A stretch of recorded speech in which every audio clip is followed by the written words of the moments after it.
அஸ்மத்குருப்யோ நமः. ஸ்ரீ லீலாசுகருடைய ஸ்ரீ கிருஷ்ண கர்ணாமிர்தம் 3வது ஆஸ்வாசம் 93, 94வது ஸ்லோகங்கள் இன்றைக்கி அனுபவிக்கலாம். சுவாமி 93ல் தவழ்ந்து ஓடி வரும் பாலகோபாலன் அழகை அனுபவிக்கிறார். கண்ணன் தவழும் அழகு. ஜானுபியாமபிதாவந்தம் பாணிபியாம் அதிசுந்தரம் சுகுண்டலாலகம் பாலம் கோபாலம் சிந்தயேதுஷः. ஜானுபியாமபிதாவந்தம் பாணிபியாம் அதிசுந்தரம் சுகுண்டலாலகம் பாலம் கோபாலம் சிந்தயேதுஷः. குழந்தை கண்ணன் 2 முழந்தாள்களையும் முழங்கால் 2ஐயும் 2 கைகளையும் தரையில் ஊன்றிக்கொண்டு சுற்றுமுற்றும் வேகமாக தவழ்ந்து ஓடிக்கொண்டிருந்தான். அவனுடைய நெற்றியில் முன்னுச்சி மயிர்கள் சுருள் சுருளாக சுருட்டையாக கருமையாக இருந்தன. அவன் பார்க்க மிகவும் கொள்ளை அழகாக இருந்தான்.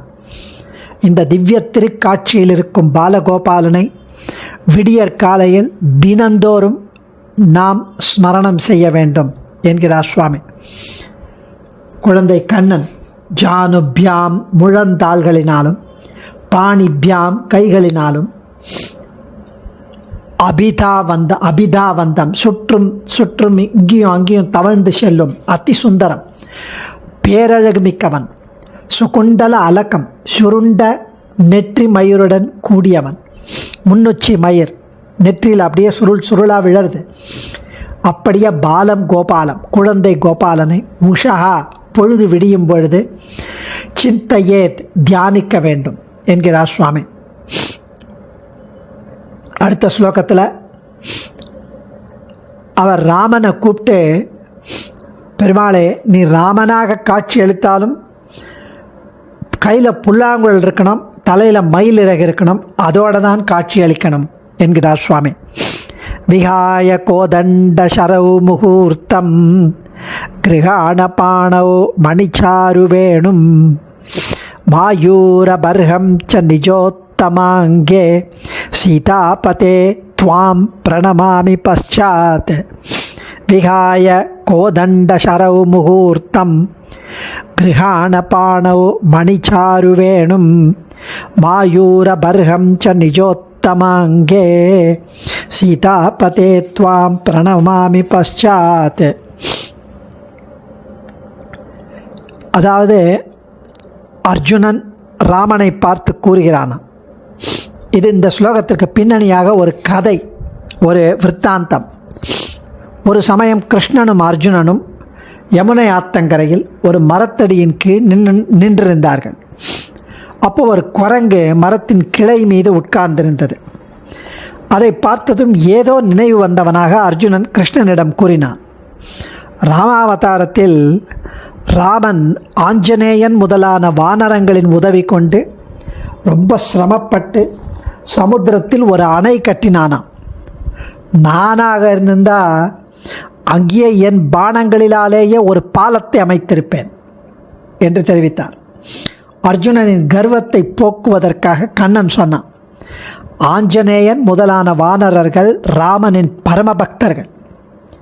அதனால்தான் அவர்கள் கட்டிய அணை கோடிக்கணக்கான வானரர்கள் அதன் மீது நடந்து செல்ல முடிந்தது. சரி, அது போட்டோம். இப்போ உனக்கு ஒரு சோதனை, ஒரு பரீட்சை. இந்த யமுனை ஆறு இருக்கு, இதன் மீது உன் பானங்களால் ஒரு பாலம் கட்டு பார்ப்போம். இப்போ அங்கே கடலில் அவ கட்டினா, நீ இந்த யமுனை நதி மேலே கட்டு. இதோ உன் பானங்களால் ஒரு பாலம் பார்க்கலாம். அதன் மீது இந்த குரங்கை நடந்து போக சொல்லு பார்க்கலாம் என்றார். அர்ஜுனன் அதே மாதிரி அம்புகளால் ஒரு பாலத்தை அமைத்தான். அதன் மீது மரத்தில் இருந்த குரங்கை நடந்து போக சொன்னான். குரங்கு பாதி தூரம் செல்லும் போதே அந்த பாலம் நொறுங்கி விழுந்து விட்டது. இதை கண்ட அர்ஜுனன் தனது கர்வத்தை உணர்ந்து கொண்டான். அப்போ கண்ணை மூடிக்கொண்டு ராமனையும் ஆஞ்சநேயனையும் ஸ்மரித்து சேவித்து கொண்டான் மனசில். அடுத்த க்ஷணம் கண்ணை திறந்ததும் அங்கே கிருஷ்ணனுக்கு பதிலாக ஸ்ரீராமன் கோதண்ட பாணியாக காட்சியளித்தார். அந்த குரங்கு ஸ்ரீ ஆஞ்சநேயனாக மாறி ராமன் பக்கத்தில் பணிவுடன் கை கூப்பிக்கொண்டு நின்றிருந்தான். கர்வம் நீங்கின அர்ஜுனன் இந்த சந்தர்ப்பத்தில் இந்த ஸ்லோகம் சொன்னதாக வரலாறு. அதாவது, விகாய கோதண்ட சரவு முகூர்த்தம் கிருஹாண பாணவ் மணிச்சாரு வேணும் மாயூர பர்ஹம் ச நிஜோத்தமாங்கே சீதாபதே துவாம் பிரணமாமி பశ్చాத். சீதையின் மணாளனே, அர்ஜுனன் ராமனை பார்த்து சொல்கிறான், ராமா, சற்று நேரம் அந்த கோதண்டத்தையும் அந்த பானங்களையும் கொஞ்சம் தள்ளி கீழே வச்சுட்டு உன் திருக்கரங்களில் ரத்னங்கள் பதிக்கப்பட்ட அந்த புல்லாங்குழலை எடுத்துக்கோ. உன் சிரசில் மயிலிறகை சூடிக்கொள். அதன் பிறகுதான் நான் உன்னை வணங்குவேன். கிருஷ்ணனும் ராமனும் ஒருத்தர் தான் என்று நான் ஒப்புக்கொள்கிறேன். இருந்தாலும் எனக்கு பரிச்சயமான அந்த கண்ணனின் கோலம்தான் எனக்கு விருப்பமானது என்று தெரிவிக்கிறார். விகாய கோதண்ட சரவ் முகூர்த்தம் சீதாபதே.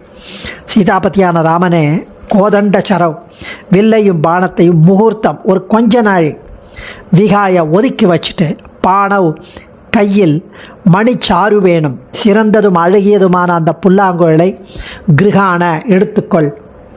மாயூர பர்ஹஞ்ச மயிலிறகையும் நிஜ உத்தமாங்கே உன்னுடைய தலையில் சூடிக்கொள்.